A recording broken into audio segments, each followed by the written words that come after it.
এখন আমি মহাকালের থেকে বেরিয়ে যাচ্ছি হলো ওমকারেশ্বর মন্দিরে, যেটা 4 নম্বর জ্যোতির্লিঙ্গ।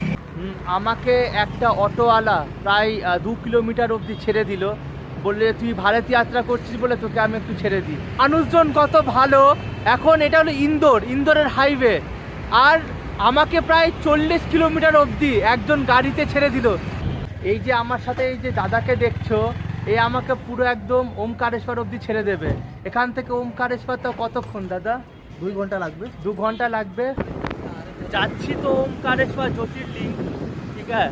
এই যে আমার যে পেছনে কিন্তু এটা পুরো একদম জঙ্গল দিয়ে যেতে হচ্ছে,